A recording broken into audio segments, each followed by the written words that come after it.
me time to share my voice. I was here earlier and then I had to leave to go take care of our chickens on our farm. So thanks for adding me back onto the list, although you called me and I wasn't going to know. I live here in Ashland.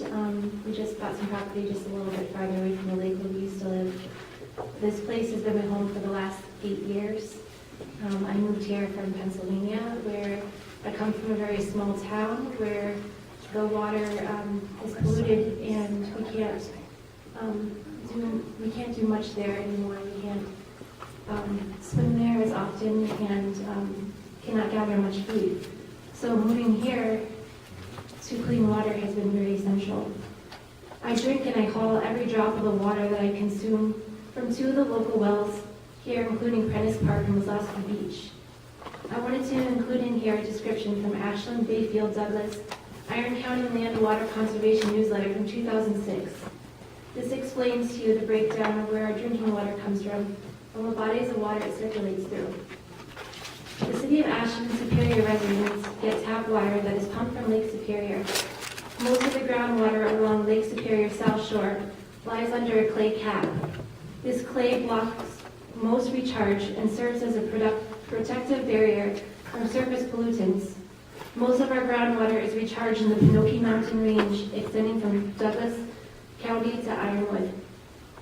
This quote means that the water we drink here starts its journey to our wells by seeping into the cracks in the rocks of the Penokee Hills. If we destroy or pollute the Penokees, we will do the same to our water, the same to us all.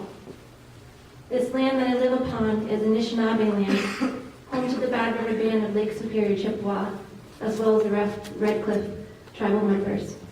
There are inherent sovereign and treaty rights that are on the edge of being annihilated with the notion of this taconite line. Any alteration to our water table, air quality, or environmental effects directly impact the Bad River tribal members, which have been for too long facing the defaults of our irrational decisions of what our culture describes as progress. These societal needs for mining and extracting from our earth are felt by citizens in those specific areas, but in general usually tended to be targeted at tribal peoples, and this is an intentional assault upon the tribe and current and future generations to come. We must learn how to honor the treaties and honor our relationship with First Nations before we even think to propose our Western desires of progress. Currently, 1.1 billion people throughout the world are in serious threat of contaminated water supplies or the scarcity of water. That is 1 in 6 people in our world. It is an extreme privilege for us to have access to clean water, a privilege that should be shared amongst all walks of life, never debated or challenged, an inherent right for all.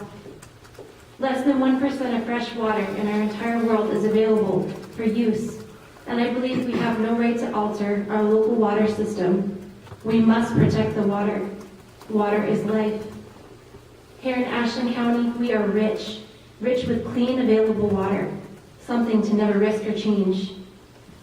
I would like to take a little bit more time to acknowledge a few communities that are currently suffering the effects of water and air contamination due to taconite mining.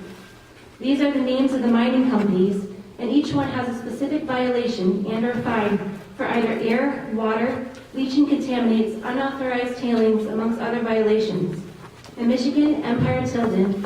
In Minnesota, North Shore Mining, Stonka Pit, Hibbings Taconite, Cliff Aries Ore Shipping, United Taconite, Mintac, Keetac, Mesabi Nugget, Keetac, Minorca Mine, Duluth, Mesabi, and Iron Range.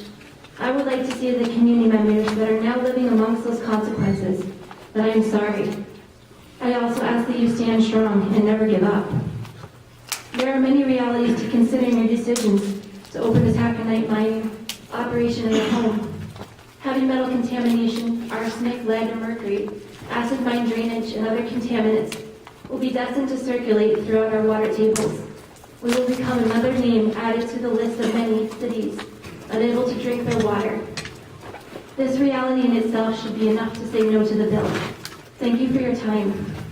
And I also want to say so much thanks to all those who spoke and for you for listening, because it's been really long.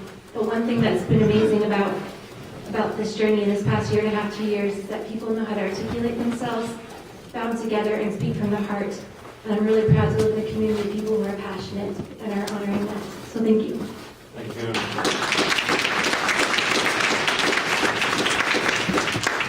Down to 2. That showing?